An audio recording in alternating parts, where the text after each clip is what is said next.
on BBC Radio 5 Sports Extra.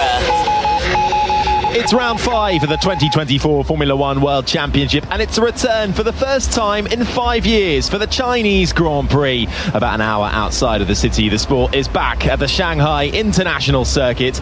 It's also the first of 6 sprint events this year, a slightly rejigged format, but that means today all we get is 1 hour of free practice before qualifying for the sprint race. Alongside myself, Harry Benjamin, guiding you through all the coverage is former F1 mechanic Mark Priestley and BBC F1 correspondent Andrew Benson. Mark, challenges then straight off the back for our 20 drivers. Absolutely, yeah. This is a whole load of unknowns that faced them this weekend, which, you know, for us as viewers, fans of the sport, that could be really interesting. The teams have got concerns about track surface, whether it's really bumpy, whether it's low grip. There's concerns about the weather. It looks changeable. Could there be rain that really interrupts the running this weekend? And they haven't been there for 5 years, so the amount of data, and certainly in this modern era of Formula One with these type of cars, is very, very limited. So I think an interesting weekend ahead. Certainly will be. Andrew, could you just run us through what then the format is for this weekend with regards to the sprint and where the changes are compared to last year? Yeah, so they've just shuffled around sessions basically. All the sessions are the same, just in a different order. So we've got practice now, and then what would have been the case last year would have been Grand Prix qualifying, but instead it's going to be sprint qualifying later today. And then tomorrow, Saturday, last year that was entirely separated out for the sprint. This year it's changed. They're going to have the sprint first, followed by Grand Prix qualifying in the afternoon, and then the Grand Prix itself on Sunday. Now, Max Verstappen says it makes more sense, this arrangement. I mean, that's a subjective view, like everything is about the sprint, of course. They started with one format, changed to another, they changed to another, and now they've changed to this. I think that it's a reflective of the fact that no one's quite satisfied with this sprint format. You know, you can argue that it's better than practice, but if it's better than practice, then why isn't every race a sprint? You know, and then if, you know, also the thing that's changed, by the way, I should say, is Parc Fermé, which is whether the teams can or can't change their cars. Before, Parc Fermé, whatever the format had been previously, it started straight after first practice. Now, there's a Parc Fermé for the sprint, so the sprint qualifying and then the sprint race, and then they're opened again and they can change their car setups for Grand Prix qualifying and the Grand Prix.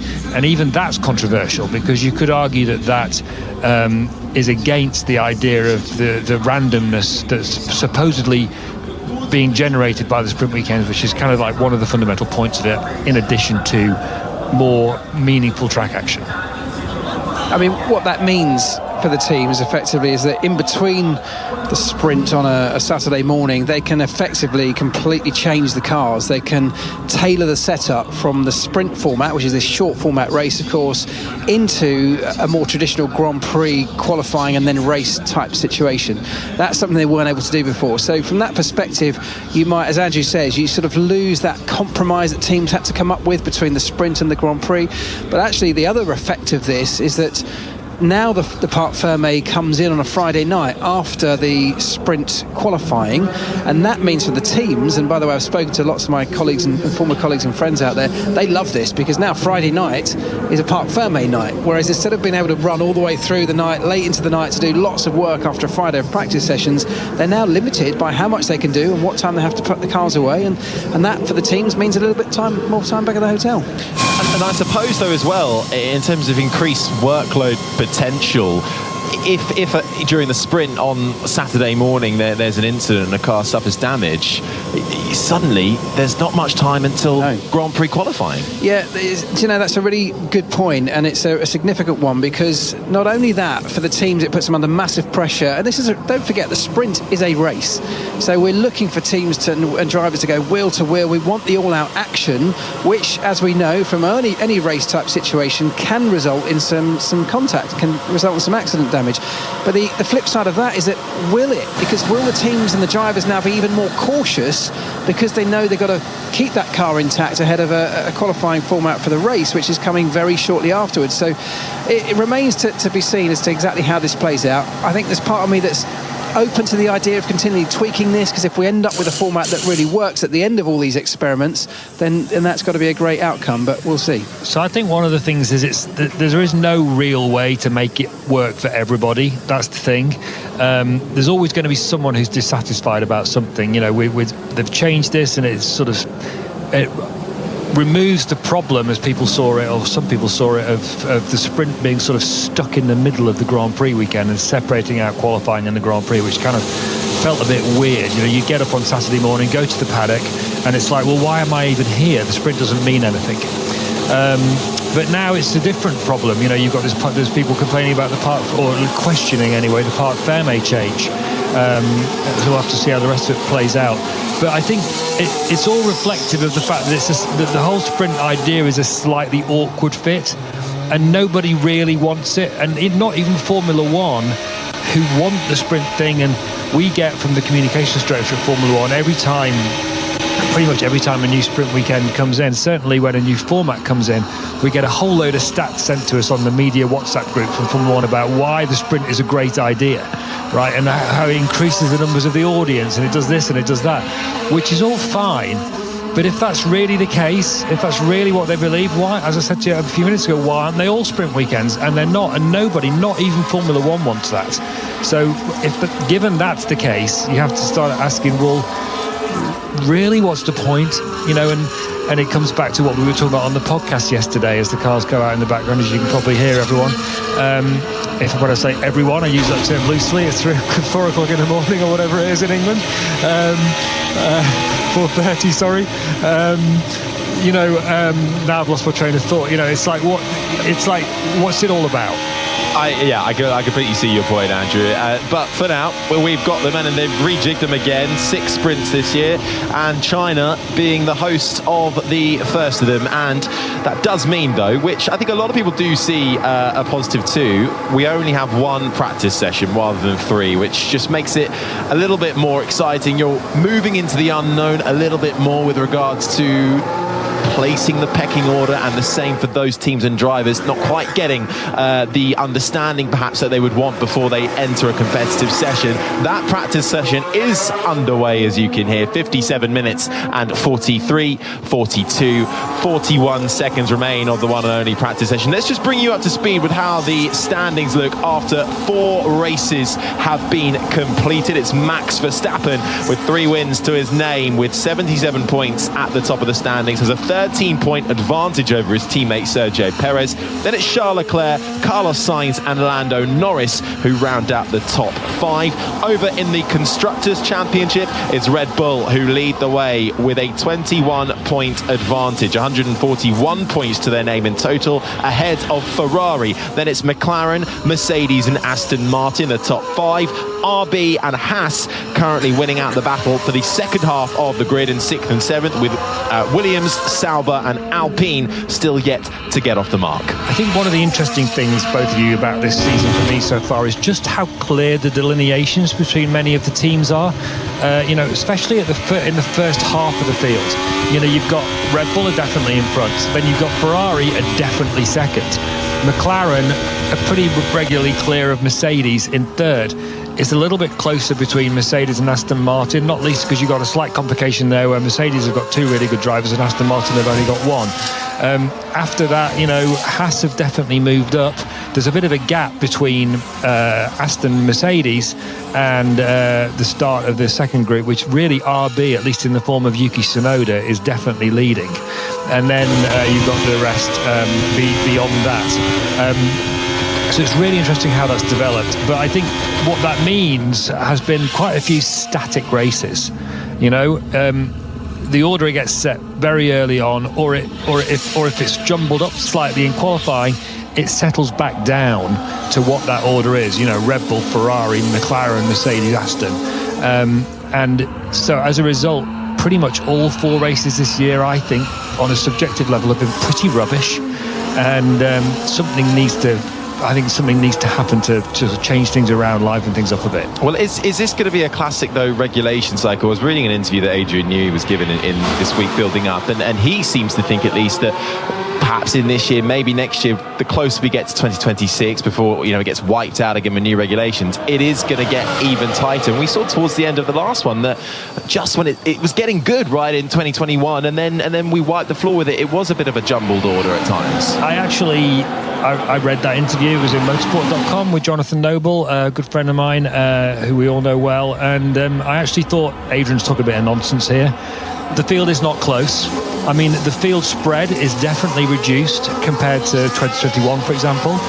But you can't say Red Bull are close to anybody. They're miles ahead of everybody.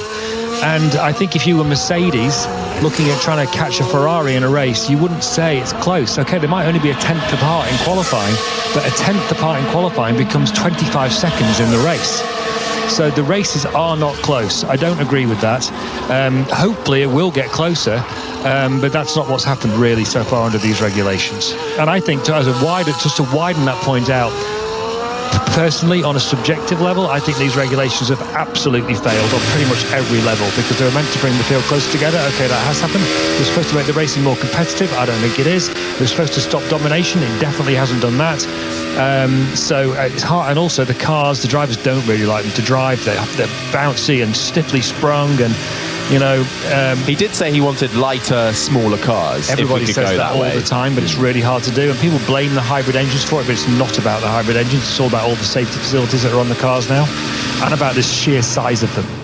Surely the only way to wipe out domination, or to mitigate against domination happening, is give everyone the same car, which is not Formula One, and something that I would never condone as going in a direction. This is a competitive championship from a team's perspective, where we're trying to design and manufacture and then operate the very best cars.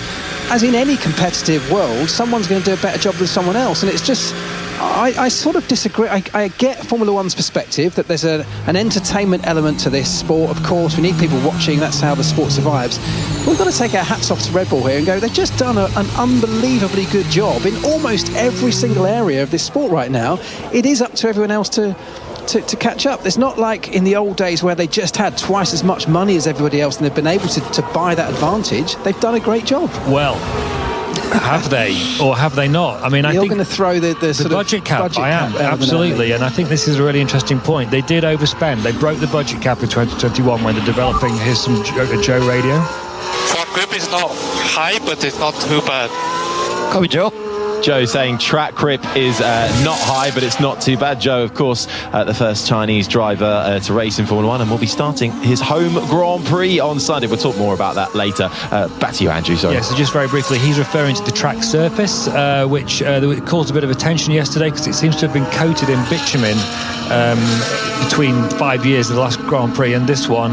The drivers were saying it looked like it's been painted. It's not paint, it's bitumen. It's a bitumen surfacing. It's not uncommon for that to happen, and the drivers didn't know how it was going to affect grip, and we're still going to find out, but that's what he's referring to there. Anyway, back to the budget cap thing. Yeah, Red Bull did break the budget cap by nearly $2 million pounds, sorry, £2 million in 2021, where they're developing this car for 2022, which has then become the starting point for all the other Red Bull cars. And some of the other teams would say, well, actually £2 million, it might not sound a lot out of a £145 million total budget, but when you talk about the actual design aspect of the budget, it's a very large percentage of that. So perhaps it's not such a surprise that they started with an advantage, and given that it's now a budget cap and therefore teams can't spend themselves out of trouble, it's harder for the other teams to catch up as a result. I get that, and I understand why people would agree with that assertion there, but I don't buy that that's where this advantage comes from. I think they have excelled in every single area. Their operations are almost impeccable. Their strategy decisions are almost impeccable. Almost every race, they've got a driver, particularly Max Verstappen, who just does not make any mistakes. Pit stops have been class leading. These are things that are just the sort of workings of an exceptional team. And there's lots you can criticise Red Bull for, and genuinely and rightly so. I think we also have to just tip our hats that they've done a brilliant job in many areas. I agree, but I don't think the 2 points are mutually exclusive. Both of them can be true at the same time, yeah. And I think they both are probably true at the same time. But we've seen domination before. This isn't the first time. Is this domination by Red Bull and Max Verstappen different to what we saw with Mercedes most recently? Is it on another level, or can we equate it? I don't think it's any different. The sport goes in cycles, because, we had the Schumacher era before that, where people seem to forget that Michael Schumacher won an extraordinary number of races in that period of time. It does work in cycles like that, and Mercedes have just fallen out of favour, but at some point they'll come back. McLaren are sort of on their way back up, and this is the way this sport works. I think if we decide as a sport domination's a terrible thing for the sport and it's something that should be avoided, then we can't have this competitive element from a team's perspective, where we've got an engineering challenge as well as the sporting challenge on track. They don't necessarily, always deliver the same thing that we want, which is a brilliant spectacle on circuit. Yeah, Mark's absolutely right. This is very similar to the Ferrari domination with Schumacher, for example, or the Lotus domination with Jim Clark in the 60s. Where you've got one team producing the fastest car, and there's only one driver in that team or at least I should put it a different way, there's one driver in that team who's head and shoulders clear of the other driver or drivers in that team. So it's not the same as the Mercedes domination, for example, from 2014 to 2016, when, actually Hamilton was markedly superior to Rosberg, but there were a bunch of other aspects to that, not least Mercedes reliability, which kept Rosberg in the championship picture and made 2014 and 2016 interesting seasons, even though it was only those two. Then Ferrari had a bit of a period in 17 and 18 when they could and arguably should have won the championship if they and Vettel between them hadn't messed things up. 2019 and 2020, there was more like the Schumacher era. But what we've got here now, and this is what's problematic about it, as Mark says, is you've got the best car with the best driver in it, and his teammate is nowhere near his level and is never a challenge for him ever, pretty much. If you had a Hamilton or a Leclerc or a Sainz or a Norris or Alonso or someone in that Red Bull, okay, Verstappen would probably still end up as champion, many people would argue, but would it be as blanket Verstappen every weekend as it is now? I think probably not, and that's why it's problematic right now from a viewer's point of view, anyone who's not a Verstappen or Red Bull fan. Well, we've had about 10 minutes of running so far, just out on track, while we've been debating dominance in Formula 1. 48 minutes and 9 seconds remain of this one and only free practice one session. Max Verstappen is indeed the fastest in his Red Bull. 1:39.1, the benchmark time in these early stages. Just half a tenth separating him and his teammate Sergio Perez. This is the sound of Carlos Sainz just making his way out through turns 3 and 4. We've had a couple of moments early doors. Lewis Hamilton having a bit of a moment, the rear end of his Mercedes stepping out as he slung it into the right-hander of turn 1. Also Sergio Perez finding the runoff area coming into the left-hander of turn 11 in coming around the final part of this lap. But a tricky circuit, Mark, I suppose. 5.4 kilometres, just over that. 16 turns, 7 to the left, 9 to the right, and you've got that massive, great long back straight, which could be great for overtaking. It's a really intriguing circuit, this one. I remember coming here in the very first year, 2004, the first Chinese Grand Prix, and sort of looking at it on paper, and when the drivers did their first laps, it had all the makings of what should be a fantastic race. A load of challenges in terms of the tyre management around here is really tricky, so that can upset the order. It can really change the way the cars behave depending on things like circuit conditions, weather conditions, in terms of temperatures, make a massive difference too. There's overtaking opportunity, that long straight, and it comes into that really tight hairpin at turn 14 towards the end of the lap. Big overtaking opportunities, particularly now with DRS. So there's lots of things that should make this brilliant. But actually, if I look back over all the races we've had here, they've not all been spectacular. And I think what you can end up with is this sort of almost a kind of a train of cars, like Andrew suggested earlier on, particularly in the modern era, spacing out gradually over this long lap, where the fastest cars gradually start to pull away. We don't end up with the most exciting Grand Prix. But I think the biggest challenge here, the teams are now finding it out in these exploratory laps, is what is the circuit like after 5 years? Is it bumpy? Are they going to have to raise the ride height to cope with those bumps? What's the limitation going to be? It's always been the front axle of this car. The turn 1, which seems to go on forever, turns the first long right-hander, puts so much stress through the left front tyre.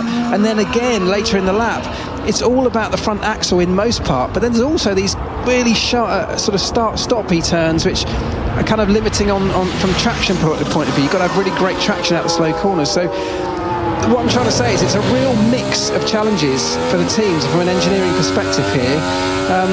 And these first laps, we got a red flag from somebody. Yeah, red flag out on track. We haven't seen what the reason for it is, but that will mean everybody has to come in, and that is because there is some of the grass on the runoff is actually on fire. I saw that. I thought it was a flare, but it is smoke. And there's smoke off the back of it, and it's not on the racetrack. It is a little bit of grass that is on fire. Let's hear what Ocon saying about it. There is a fire in the grass into 7. Understood. Okay. And that's where it is, yeah, just on the grass coming into turn 7. I mean, well, air temperature 22.9 degrees, track temperature 38.7 degrees. That is bizarre to see. It's been raining, I think, in the last few days. So it's quite smoggy, overcast as well. There's a bit of blue sky just trying to pierce through, but that will be the red flag. Well, the marshals get to work on that and figure out, well, the cause of that and try and get that sorted as soon as possible. Have you ever seen that, Andrew, at a racetrack in all your time? I haven't in all my time. Thanks very much, Harry. Sorry. Wow. Oh gosh. There's a big black mark where the grass has been burnt, and it's not erupting in flames, but there's smoke billowing off. There's a little bit of orange flame on the outskirts. The marshals have just arrived with an extinguisher and are putting that out now. But there is grass on fire on the inside, on the grass at turn 7, bringing out the red flag here in China for free practice 1. Something flammable looks like it's ended up on the grass there, doesn't it? Yeah, I can't believe that's just due to ambient temperatures. There must be something. Although I've never known sort of Chinese fans to sort of be the sort to throw flares. I don't know, there are any Chinese fans in turn 7, are there? There were some in the pit lane grandstand, but not very many anywhere else. But well, while the marshals deal with that, the red flag is out, so all the cars back into the pits. Now, Mark, the clock does count down in practice still, and we've said it already, 1 practice session. There are some teams who've brought upgrades here as well. Yeah. This is the only chance they're going to get. They're going to be desperate to get back out there as soon as possible. Yeah, I mean, look, for all the things we talked about earlier on about the format changing, the teams will always want as much time on the circuit as possible. These practice sessions for them are really where they do their real hard work. It's the trial and error of the things that have been running in the simulator back home in their sort of virtual worlds, if you like, trying to predict what might happen. This is the first time they get to actually put that into practice. So they get a car on track, they get real world data back, they get feedback from the driver, and then it's back into the garage to make changes. They can physically change things on the car. That's what these practice sessions are about. It's about trying to optimize their package. But from a fan's perspective, from our perspective, this does introduce some unknowns, doesn't it? If the teams are unprepared for when the sessions really start to matter through qualifying and into these sprint moments, the sprint race and then the race itself later in the weekend, if the teams are underprepared, that potentially throws up a level of unpredictability which could be interesting. Certainly will be. A mixture of tyres as well that were used in those first stages. All compounds, medium, hard and soft being used. Pirelli bringing middle of the range. And it's actually one less set that you get for a sprint race overall. Normally it's 13, 12 sets of tyres per car for a sprint weekend. So desperately trying to get as much data as possible. A lot of attention, of course, on the Chinese driver, Zhou Guanyu, who finally gets a home Grand Prix and will make his start on Sunday and become the first Chinese driver to start a Formula One race in his homeland. Bit of red flag trivia for you. He may be the first Chinese driver to start a race, but can you tell me who was a previous Chinese driver that did take part in a Formula One race weekend? Bit of red flag trivia for you. Quizmaster Harry. Andrew, you'll know this, don't you? I actually can't remember the guy's name. No, it's not that long ago. But he wasn't very good, I remember that. Go on. Ma Qinghua. Oh, I wasn't going to say that. Who made a start for, not a race start, but took part with the Hispania racing team and also took some practice sessions for the Caterham F1 team back around 2012 time. Very good. So there you go. That's my red flag trivia. We will get the session back open now, actually. It's green flag and green light at the end of the pit lane, and we are back underway then. So quick work from the marshals to get back out on track. But, I mean, this is a big weekend for the likes of Zhou Guanyu, who, you know, we don't talk about very often because he's towards the back. But how would you rate somebody like Zhou and his first couple of seasons in Formula One, and what might be his last season in Formula One? Yeah, and that's what I was going to say. I think he's been good, but not exceptional, is probably how you'd write his school report. It's I think, unfortunately, in the modern... maybe not unfortunately, maybe this is how it absolutely should be. When you get your chance in Formula One, you have to stand out. These have got to be the very best drivers in the world. They get a very rare opportunity to get behind the wheel of a Formula One car. He's had, what is his third year now? He's done pretty well. I think he deserves to be there. He's able to hold his own. But is he exceptional enough to sort of light up the people's faces around them? Is he being looked at by other teams? And the answer to that is I don't think so. That's right. Yeah, he's done fine. He's one of those guys who he's a very good racing driver. He's perfectly capable of being a Formula One driver.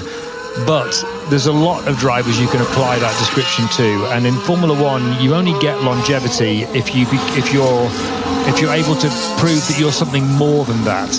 And he is basically not as good as Valtteri Bottas, and Valtteri Bottas is second division Formula One driver standard.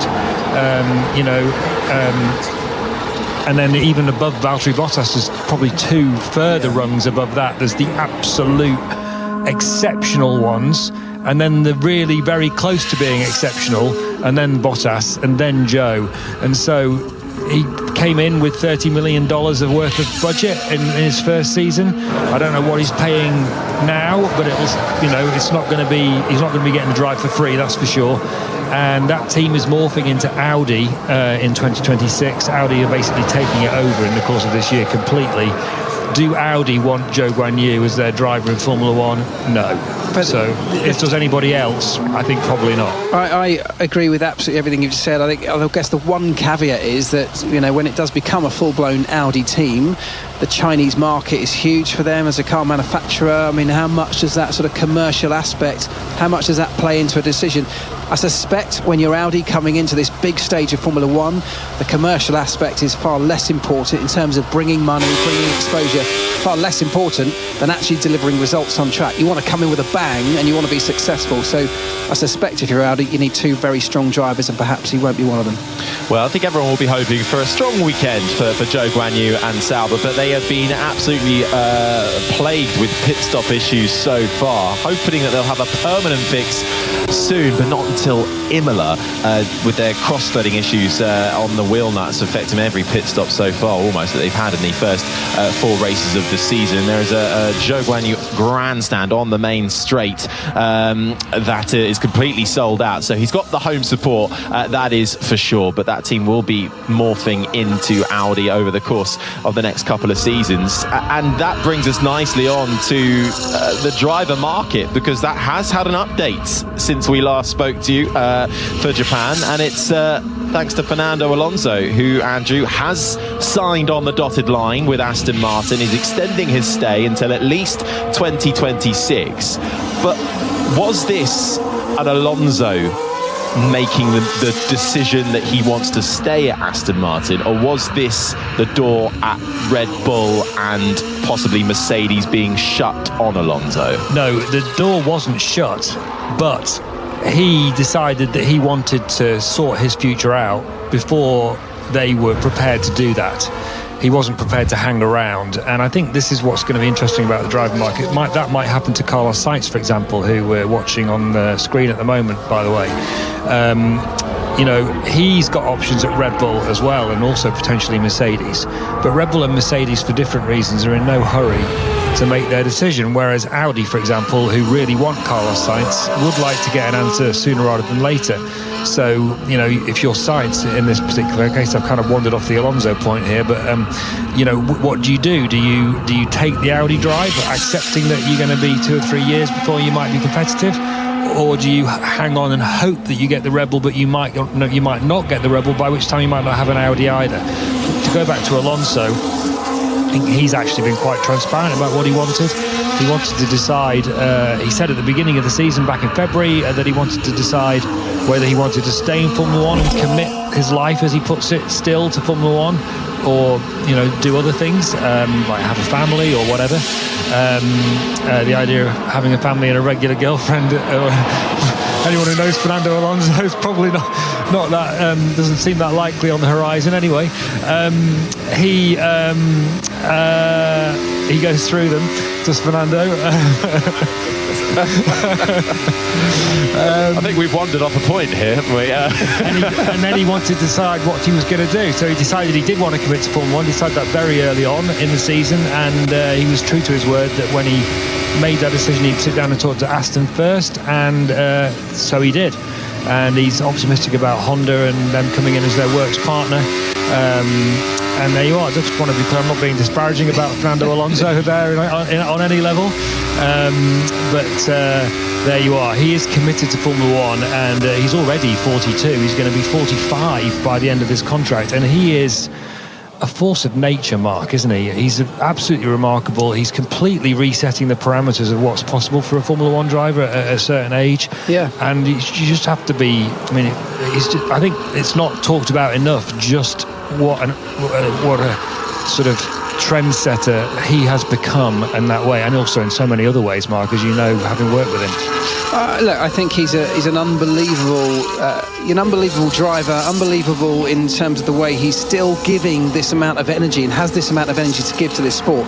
I do have some questions from what you've just said, because if you're Red Bull, do you want or need Fernando Alonso in that team? I mean, let's assume Max Verstappen is not going anywhere. I know there was a little bit of talk of this early in the season when things were, all the talk was not about the racing at Red Bull, it was about other stuff. I think Max Verstappen is almost certainly going to stay, because why would you go anywhere else when you've got such a dominant car, certainly in the short term? Do you want Fernando as your second driver? I don't think so, because Sergio Perez is at the moment doing exactly what they need, and actually there are others that could do that job without paying the fee that Fernando commands. Plus, does Fernando even want that role? At Mercedes, do you want a guy in Fernando who's coming towards the end of his career? It would be a really short-term stopgap solution, whereas actually George is now pretty well established. What you could do is bring in someone younger alongside him, a Kimi Antonelli perhaps. I don't see Fernando Alonso fitting anywhere other than Aston. Well, I think that's the point. Mercedes, is pretty clear where Mercedes are heading. They want to bring in Andrea Kimi Antonelli, who's 17, by the way, everybody, and he's just starting his first season in Formula 2, and he's got a lot of buzz around him. He's got that sort of next Max Verstappen vibe in everyone's view, and even if Antonelli doesn't come in next year, which I think he probably will, it's not going to be very long before he's in a Mercedes. And so does Alonso want to be a one-year stopgap in that team? He's not a stupid man by any stretch of the imagination, Fernando Alonso. We're seeing a bit of sort of handbags between Hamilton and some of the back markers. Yeah, Hamilton was trying to thread his way through and come into the final corner. It's a 90-degree left-hander. I just got pushed off by Fernando. Yeah, I think that was Piastri. Okay. And he found Piastri on the inside. He was trying to make his way around the outside, and that caused Hamilton to lock up his front left, and he had to bail out of it into the pit lane and drove straight through the pit lane and fed back out on track. But a bit of traffic navigation going on in that final corner. It's going to be a real feature of qualifying that, by the way, because that last corner, which is relatively slow speed, is absolutely crucial to gaining your track position for the rest of the lap. So keep an eye out for that as the weekend rolls on. Sorry, to go back to, no, it wasn't the Batman, it was Hulkenberg. I saw Hamilton go around first, but it was actually a McLaren on his inside, Oscar Piastris, that forced him into the pit lane there. Well, first forced him into the pit lane is probably an exaggeration. But anyway, back to Mercedes and Fernando Alonso. So yeah, it looks like Antonelli's going to be their driver before too long. Alonso doesn't want to be a one-year stopgap. And does he want to go to Red Bull and basically play second fiddle to Max Verstappen? No, he doesn't want to do that either. On the Verstappen Red Bull thing, the Christian Horner controversy, which is what you were alluding to earlier, and the allegations that female employees made about him accusing him of sexually harassing her, that hasn't gone away. It's just sort of bubbling away quietly in the background. It's still not impossible that the ramifications of that within Red Bull could drive Max Verstappen out. I don't think it will in the end, but it's not impossible still. What do you make of the Alonso sticking with Aston, given that, as you just said, Honda coming back in as a partner of the team? How do you think those conversations went down, given Fernando's prior history with Honda? Well, that's really interesting, isn't it? When they signed the Honda contract, which I think, if I remember rightly, it was the beginning of last year, everybody asked the Honda guy who was on the press conference, what about Fernando Alonso? It was the obvious question, because they fell out when he was at McLaren with Honda in the early days of the Honda project, when it wasn't successful in the way that it is now. To the point that when he did drive a Honda-powered IndyCar when he first went to the Indy 500, but when he went back to the Indy 500, basically Honda, it was never public, but it was true that Honda had basically turned around and said he's not having one of our cars because of all that GP2 engine stuff that had happened when he was in Formula One. But the guy, I'm terribly sorry, but I've forgotten the name of the Honda, the motorsport president who was on the press conference at the time, is very remiss of me. He said, no, it's not a problem if we don't have a problem with Fernando Alonso. And everyone was like, here's Hulkenberg's radio. The race going on already. Yeah, good practice, I guess. Yeah, so that's going back again to the Hamilton-Piastri-Hulkenberg incident that we were talking about a few minutes ago. But he said, no, we don't have a problem with him. And it turns out, obviously, they don't, because he's going to be driving an Aston Martin Honda in 2026. So new bosses at Honda, I guess they've forgiven him. Well, yeah, and it happened at McLaren, didn't it? Him and Ron Dennis fell out very famously, but then rekindled that relationship in later years. So look, it's fair play to Fernando, fair play to Honda for keeping that going, because I think Fernando Alonso in Formula One is a good thing for most people. Certainly is one piece of the puzzle then put together for next year and beyond, as we still await to see how the rest of the cards fall within the driver market. Just over halfway through this one and only free practice session ahead of the Chinese Grand Prix, and what will be the first of the sprint races as well this year. 29 minutes and 7 seconds remain. Charles Leclerc is currently fastest for Ferrari on the soft compound tyre with a 1:38.1, 2.5 tenths clear of Carlos Sainz. Verstappen, Perez, Hulkenberg the top 5, Norris, Gasly, Stroll, Alonso, Zhou the top 10, Ocon on a lap at the moment in 11th in his Alpine. Then it's Russell, Magnussen, Bottas, Ricciardo the top 15, Albon, Piastri, Hamilton, Tsunoda and Sargent, the 20 drivers who have all ventured out on track so far. So I'm just going to say something about the Ferrari drivers here. I think it's quite interesting, or it's potentially interesting, let's say. Got Charles Leclerc at the front. They've both done a run on soft tyres, Leclerc and Carlos Sainz, and Leclerc is 0.252 quicker than Sainz. Now, that's not something we've seen for most of this year. In fact, Leclerc was talking yesterday about how, fundamentally, as he admitted it, Sainz had been doing a better job than him in Australia and Japan. He said Bahrain, although Sainz finished ahead in Bahrain, there were extenuating circumstances because he had problems with his car. And it's been a bit of a feature and a talk about, Sainz doing so well at the start of this season, whereas it's Sainz who's been dropped by Ferrari and Leclerc has been kept on alongside Lewis Hamilton. But Leclerc was also saying, I've been working on that, and when I work on things, normally I fix them pretty fast. So the issue he's been having in qualifying has been tyre preparation. The tyres haven't been in the right window for him, so it's going to be interesting this weekend to see whether that homework has paid off. Certainly will be. Sainz in the form of his life this season. He's currently in the pits as it stands. Talking of trying to gauge the pace and what the pecking order might be this weekend, there's great hashtag BBC F1, Amit. Now the cars come out of part firmé between the sprint and qualifying. Does that not make the sprint effectively an extended long run corner, Andrew? Yes, it does. But the thing about that, Amit, unfortunately for all those 7 people who love long run corner, is that I don't need to do any numbers because they're all there on track in the order they'll end up. The work is done for you. Well, good morning, Amit. Nice to have you with us, and Jack as well on hashtag BBC F1, Steve as well. Thank you for your messages coming in. Nice to have the Chinese Grand Prix back on the calendar and seeing these cars back in anger around this track, which hasn't really been used in the last 5 years. Hence all the talk about how much grip there's going to be, how much dust there's going to be kicking up. To be quite honest, I expected plumes of dust to be coming up as soon as Formula One cars went onto the track. That hasn't quite been the case. No, that's what that bitumen thing was all about. It was about trying to limit that sort of thing. Sorry, Mark. Well, I was just going to say exactly that. I mean, there's a lot of talk about, could this be almost Turkey-esque? That race that we had during the COVID year at the Turkish Grand Prix, where they resurfaced it, but it was so low grip, it was almost like driving on ice and really affected the weekend's running. There was talk about that here. This was such a level of unknown. I'm pleased to say that doesn't seem to be what we're hearing. We're not hearing radio messages that are really complaining about that. So it looks like we've got a surface that's drivable, that's usable, that's not so far out of the ordinary people are feeling a need to get on the radio, and that, I guess, bodes well. What's happening now is we're sort of 25 minutes left of this first session, so one and only practice session, is, of course, the teams have got maybe 3, perhaps 4 runs, probably only 3 because of that little red flag session earlier on. 3 runs to really sort out their car for the rest of the weekend. I know you can make tweaks and changes as the weekend goes on, but those are competitive sessions where when you start the session you're kind of in it and there's no tweaking and changing happening during the session, you know, between the sort of the session starting and session ending. So this is it. This is a huge amount of pressure, A, for the drivers to keep the car on track, to keep things sensible, but also to give really valuable feedback, to learn a huge amount. It's a very short period of time. The drivers have a real role to play here, of course. The teams also have a role to translate that information coming back from the drivers and from their data into something usable that will make the car better and better as the session goes on. But it's really not much time at all, is it?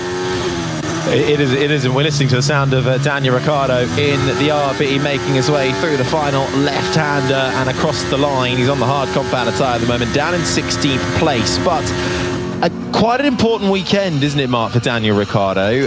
They've changed and brought him a new chassis in an effort to try and find solutions as to Ricciardo's seeming lack of pace in comparison to his teammate Yuki Tsunoda, and in general as well.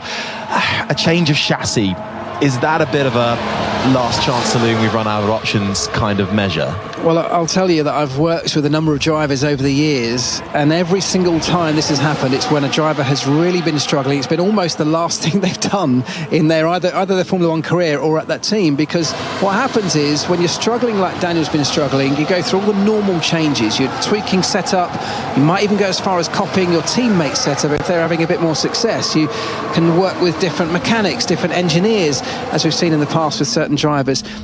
Pretty much the last thing you can change is the chassis. It's the sort of safety cell, the central part of a Formula One car that everything's bolted to. And in my experience, it is incredibly rare that will transform the outcome of your results over a Grand Prix weekend. I'm not saying it can't happen, because you can have damage to a chassis, you can have a crack in there that you can't physically see. It might be within the sort of carbon weave, and you know, it might be flexing more than it should be. But it's so rare that I don't think I've ever seen it transform the fortunes of a Formula One driver. So it does feel like last chance saloon. I really hope that, you know, for some reason Daniel has a better weekend. And you know what? It can be that it makes a psychological difference. The driver feels like something major has changed, and that could be the difference between the way he gets in the car, the way he drives the car. So maybe that's what he needs. And if that's what it takes, then, you know, that's worth doing. I think what's interesting about Daniel Ricciardo is that it's a very, very long time since he was competitive in a Formula One car. It's basically his last year with Renault in 2020. He moved to McLaren, and as soon as he did that, so it spans a regulation change, so it happened before the regulations. It's not just that he appears like he can't drive these new ground effect cars. It started when he went to McLaren in 2021 and he couldn't get on terms with Lando Norris. Ironically, it was him who won the McLaren victory in 21 in Monza, in the way that race shaped out, even though Norris was quicker on the day, just slightly quicker on the day, but couldn't get past. But that's an awfully long period of trend to suddenly turn it around. You know, when he came back in the midpoint of last year, having been Red Bull reserve driver in 2023, he looked pretty decent at the odd race. You know, he was sort of on a par with Yuki Tsunoda at some races, maybe slightly ahead, but he's never looked like he's going to do what people, or what Red Bull wanted him to do, which was basically comprehensively beat Tsunoda. And he still doesn't look like he's going to do that. And whether it's right or wrong, Red Bull don't rate Tsunoda as a potential top-line Formula One driver. So if Ricciardo can't even get on terms with Tsunoda, in Red Bull's view, he doesn't have a future there. And as we know, Red Bull do not hang around when it comes to making driver decisions. Once they've made a conclusion that someone's not going to get there, they just change them out. And Helmut Marko, the Red Bull Motorsport advisor, who's part of that big political fight that I'm talking about, that I was talking about earlier at Red Bull in the wake of the Horner situation, he's already been dropping some hints in the run-up to this race that changes might be afoot. So it's a watch this space case, but that's why the pressure is really starting to ramp up on Ricciardo now. And just on that, I mean, it was races and races ago, maybe 2-3 races ago, there was talk in the paddock that Miami might be the point where the drivers at that RB team change. Could it be a Liam Lawson coming back in? Miami's the next Grand Prix. So for all of that, if that were to actually play out in that way, this really is last chance saloon for Daniel. I actually don't think one race is going to change the fortunes of Daniel, because if you are Helmut Marko or Red Bull, you're looking into a long-term future for Red Bull. You're not looking at, is one race going to change his fortune? So if they're already talking about potentially making changes from the Miami Grand Prix onwards, I think that's a decision that's probably already made. Yeah, maybe. I mean, I don't know. I mean, the way I heard that rumour was he's got until Miami to prove it, so it will be after Miami that the change happened, but it's more or less the same thing. I don't actually know which version is the case. The point is, the wider point is the same. You know, it looks like it's already heading in one direction. The extra complicating factor is that Liam Lawson, and this is Helmut Marko's actually admitted this, Liam Lawson has a contract, this is the reserve driver, where he can go and drive for somebody else if they don't give him a seat in 2025. And it seems like Marko rates Lawson. So, I mean, you don't have to be a rocket scientist to join the dots in that little scenario, do you? 3 do not go into 2, as has always been the case in Formula 1. Daniel Ricciardo then currently down in 17th spot, but Tsunoda down in 19th as well. So the 2 RBs languishing towards the back in this one and only practice session before we then head into sprint qualifying, which you can hear on 5 Sports Extra from 25 past 8 in the morning. This the only session they have then to try and get some sort of setup and get back up and running with the Chinese Grand Prix and getting back used to the layout. A lot of drivers, it's their first time at this race. The likes of Yuki Tsunoda, Logan Sargent, Zhou Guanyu, Oscar Piastri, all making their first starts in China. 18.5 minutes remain. Leclerc and Sainz still fastest. Verstappen and Perez make it Ferrari, Red Bull 1, 2, 3 and 4. Then it's Ocon, who's currently up there in the top 5. On the soft compound tyre, he has set that lap. Then it's Norris, Russell, Hamilton, Hülkenberg and Alonso, the top 10. Stroll, Piastri, Gasly, Joe, Magnussen, the top 15, Bottas, Ricciardo, Albon, Tsunoda and Sargent, the top 20. Here's Hamilton. Yeah, the car's really bad, mate. Yeah, copy that, Lewis. He's beat me to it, because I was just about to head that way and talk about the Mercedes situation, especially after Japan as well. Mark, they still seem like they're just in this kind of no man's land, really, in terms of moving forward and developing this car, and the cross correlation between what they're seeing in the simulator not translating out onto the track. And then they're going to have an increasing complication with, well, Lewis Hamilton's leaving this team. Yeah. When do they start having these conversations about a smooth exit and keeping him out of all these meetings and development races? It's a complicated time for Mercedes right now. It's a really difficult time, and I think perhaps made even more difficult because it happened so suddenly after the period of such domination in the sport. You know, they were the best for a long period of time by miles, and then all of a sudden they're not just second best, they're sort of mid-pack, you know, having disappeared off the radar, really. And yeah, we heard Toto talking last time out about correlation issues. So what that means is the sort of information they're getting from back at the factory through things like the wind tunnel, which is a 60% scale model they're allowed to run in there, the CFD or computational fluid dynamics, the sort of virtual world in which they test a lot of these components. When they get to put the real car, having developed and manufactured these components, onto a real track, they're not seeing the same results, particularly in the high speed was what they talked about. And that makes it slightly more complicated. It's not that these things are out by a certain percentage from their data all the way across the board. At some parts of a racetrack or in some conditions, they do get correlation, so they get results that match the virtual world. But at other sections, maybe the high-speed stuff, they're some way out. And that makes it really difficult and complicated to try and rectify, because it's not the same error right across the board. So it seems like it's obviously a ride height issue. So what happens with the Formula 1 car, the faster it goes, the lower it goes to the ground, gets sucked down. because the downforce increases with speed, obviously. And this is what was happening through 2022 and 2023. They were not understanding the relationship between the airflow and the car's ride height and how that disrupted what happened under the car. And the same thing's clearly still happening. And that's really alarming for them, because until they understand that problem, they're never going to be competitive under this regulation set. And not just this regulation set, but the next regulation set in 2026. Okay, it's going to be different. There's going to be movable wings because of all sorts of complications, which I won't go into now.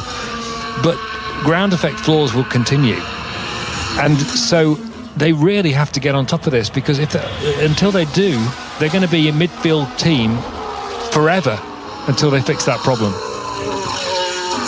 And that is a statement, isn't it? Well, where are they at the moment? 7th and 8th. And if this is Hamilton's longest run without a top 6 finish in his career, this is the worst start to a season that he's ever had. It's now eclipsed that 2009 season. At least there was a bit of light at the end of the tunnel in that year with McLaren.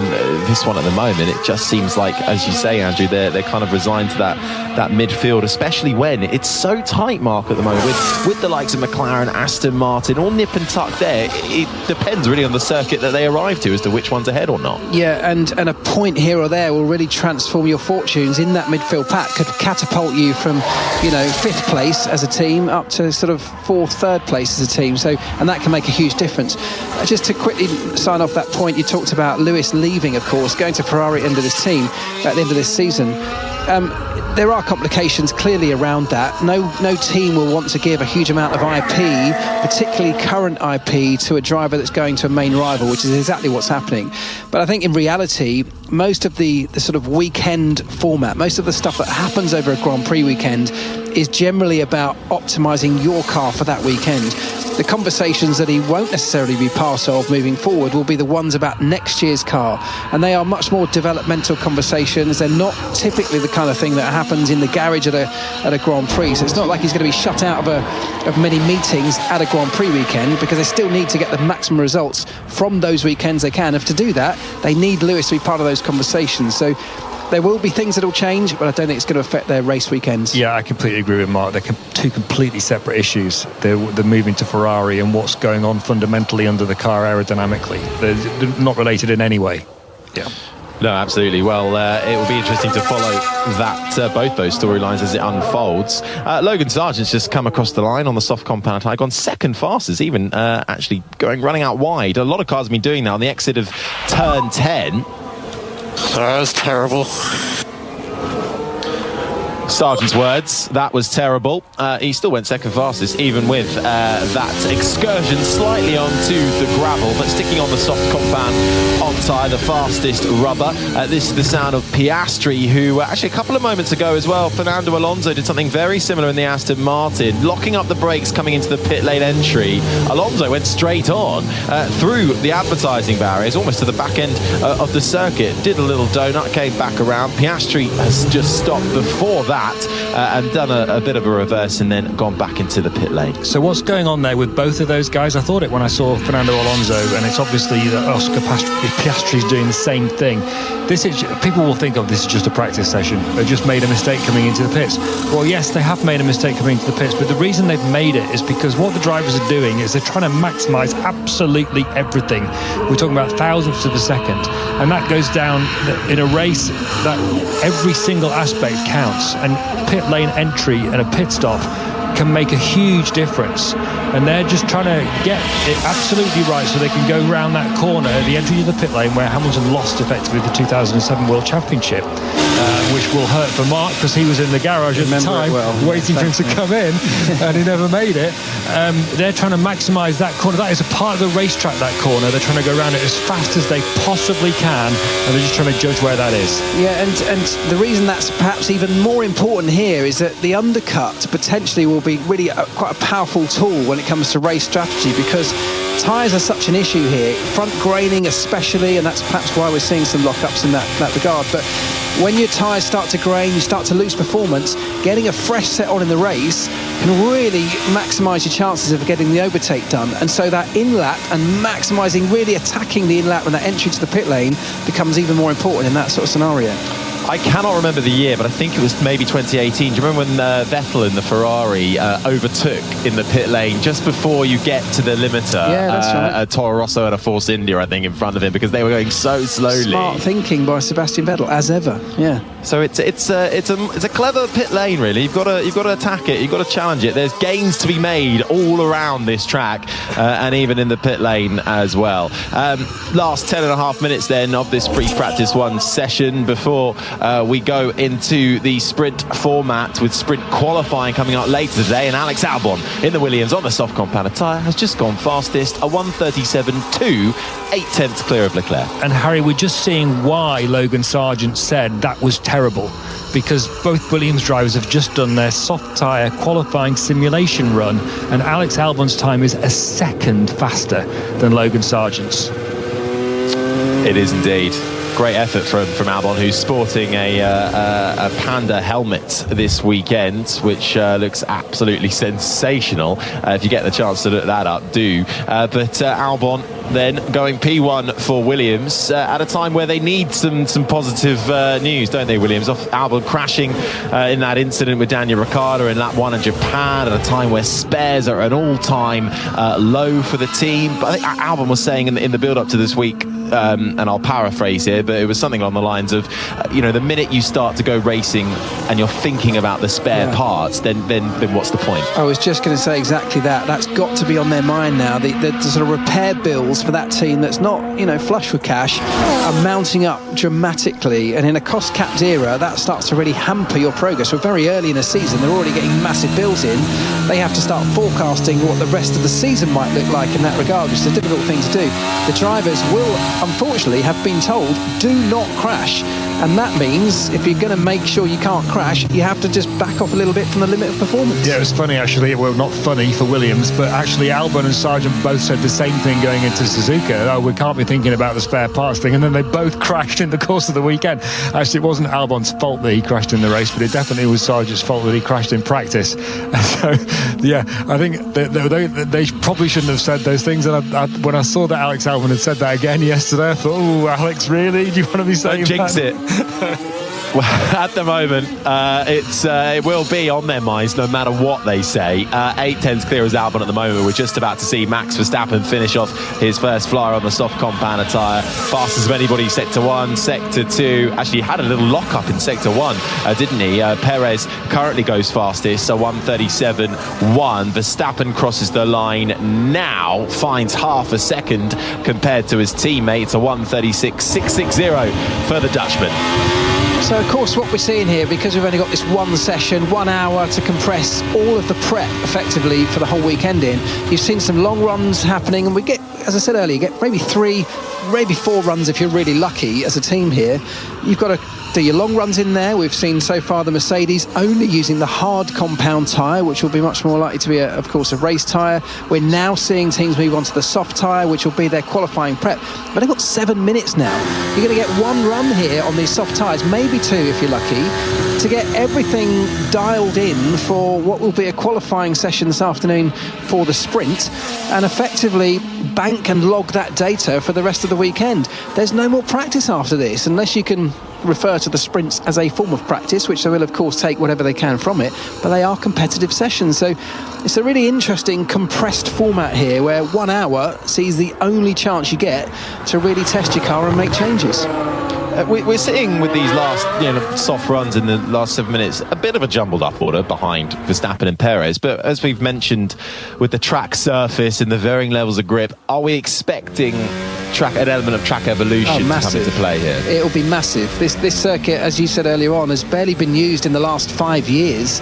It's not a regularly used racetrack, so we expect it to be very, very green, i.e. low grip, and the more and more rubber, given that it's dry right now, and there could well be rain over this weekend, let's not discount that, but the more rubber that goes down, the grip will ramp up, and that massively changes the sort of performance and the handling characteristics of these cars.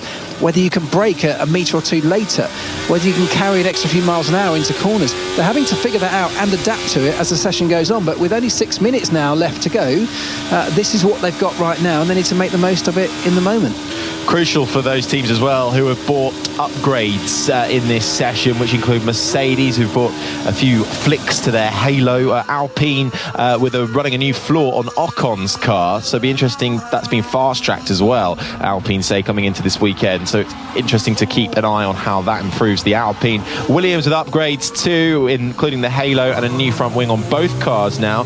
RB with the chassis as mentioned for Ricciardo, also the headrest has been reshaped, and upgrades for Haas as well to the floor, the engine cover, the rear and the mirror. Typically you would avoid trying to schedule your upgrade program to bring those to a sprint weekend for all those reasons we've just said. One single practice session, limited amount of data collection, but those teams you've just rattled off there are all teams that are pretty desperate.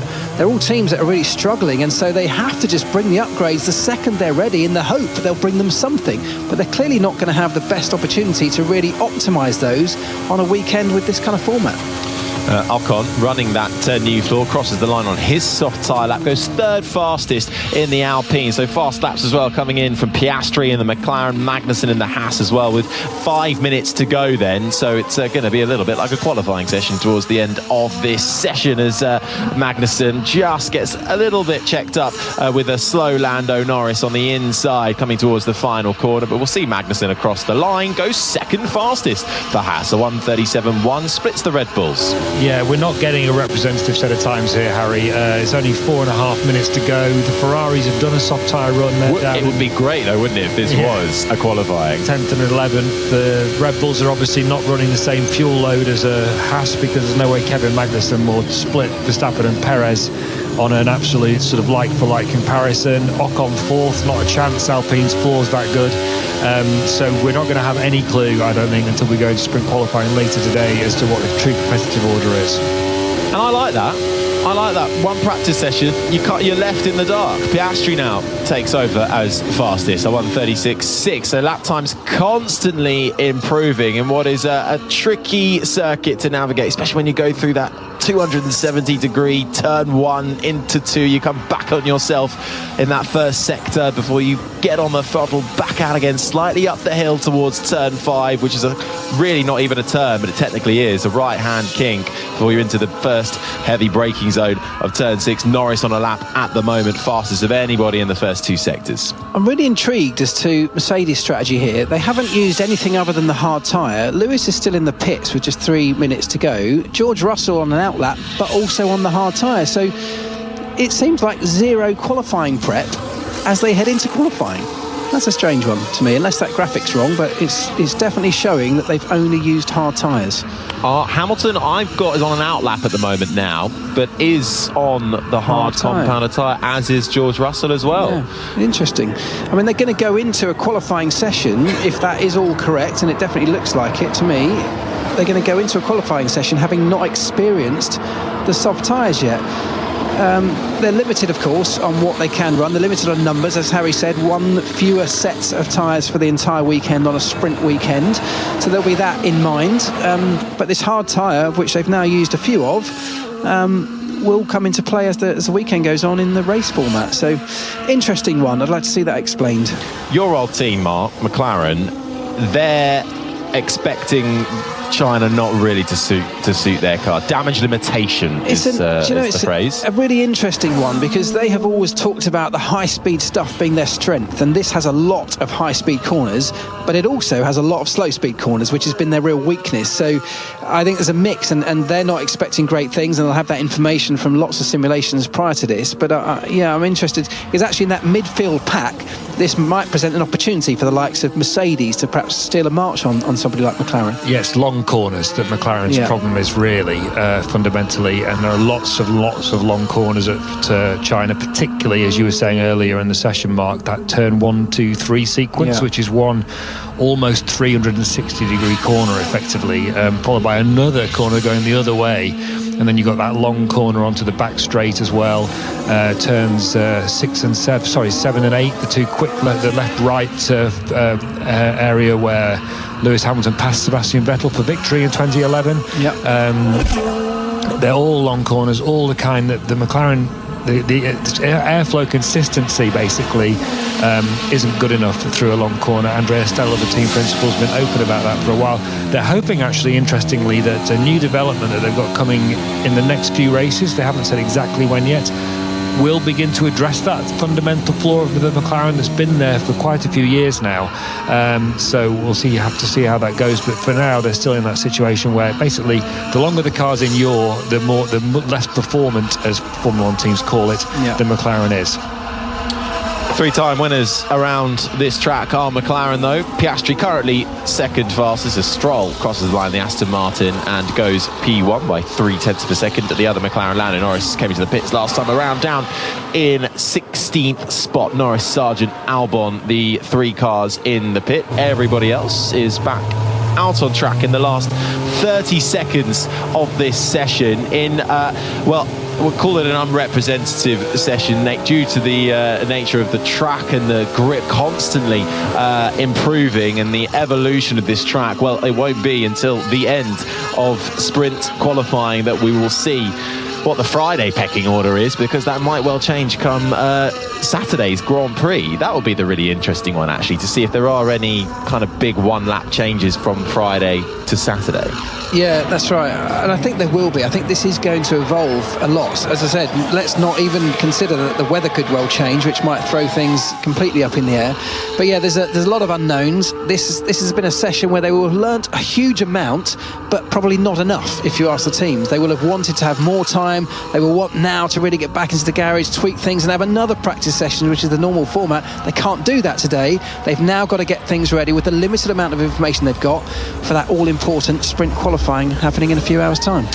Checkered flag then is out for FP1 and the one and only practice session ahead of the Chinese Grand Prix. Lance Stroll fastest with a 1:36.3 ahead of Piastri, Verstappen, Perez, Hülkenberg the top 5, Magnussen, Ocon, Albon, Ricciardo, Bottas the top 10, home hero Zhou Guanyu 11th in front of Yuki Tsunoda, Leclerc, Sainz, Sargent the top 15, Norris, Russell, Hamilton, Alonso and Gasly the 20 drivers who have set a lap time, although Ocon might find a bit of time in this last corner. He's the last one to come across the line to finish his lap. Let's see where that puts him in the order. Stays 7th, loses time in that last sector. Of course, this will be round 2 on 2025's calendar. That news came in coming into the beginning of the weekend. Australia kicking things off, but it's nice to have China come back on the calendar. If you listen to the Checkered Flag podcast previewing this weekend, it's an excellent podcast, but it was a bit doom and gloom about China at the first 5 minutes. Well, look, I think it's a hugely important market, of course. Massive number of people, but also huge for the automotive industry, of which there's a huge involvement in this sport. So you can see the commercial reasons why we would want the sport to be there. I think, let's look at this weekend and let's take a judgment again. Let's re-look at it after the weekend. Not that we should judge the whole thing on one event, but this is a circuit, as I said at the very top of the show, this could be a really interesting circuit, but we've also had weekends when it's really not been interesting. So I think let's sort of keep our minds open to this. It's an event that perhaps needs a bit of a time to evolve. We talked about Zhou potentially being in his last year in the sport, and if that's the case, does the nation of China lose some interest in this? So there's a huge amount of unknowns, but I think, look, I'm all for variety of racetracks and venues on a F1 calendar. So for the moment, I'll take it as a positive. And expecting a sellout, according to the promoters, for Sunday's race, with, of course, home hero Zhou Guanyu becoming the first Chinese driver to start a Formula 1 Grand Prix in his homeland. But that is the first bit of track action done and dusted. It is Stroll fastest in the Aston Martin ahead of Piastri in the McLaren and Verstappen in the Red Bull alongside.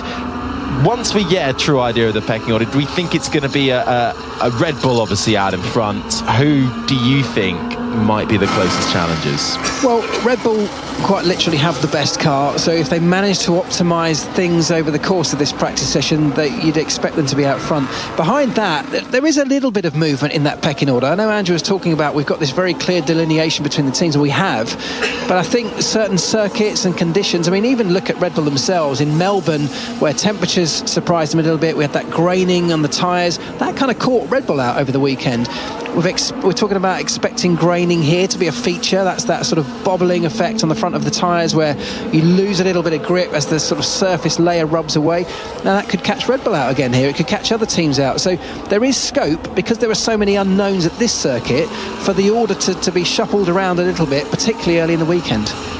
Well, as the drivers make their way back around and take part in some practice starts happening on the grid to try and dial up the cars as much as they can before we get locked into what will be the rest of the sprint format, which gets going. Well, next up, we've had our one and only practice session. Sprint qualifying will be on air from 25 past 8 ahead of the session starting at 8:30 in the morning in the UK. You can hear that on 5 Sports Extra. Then on Saturday, it is the sprint race. First thing, very early start, 4 o'clock in the morning for that one, again on 5 Sports Extra. Then we go into Grand Prix qualifying on Saturday afternoon. Sunday is as it usually is, with the race getting going. My thanks to Andrew Benson, to Mark Priestley, alongside myself, Harry Benjamin. Over on 5 Live, do join breakfast from 6 o'clock. I will see you a little later on. This has been an IMG production for Radio 5 Live.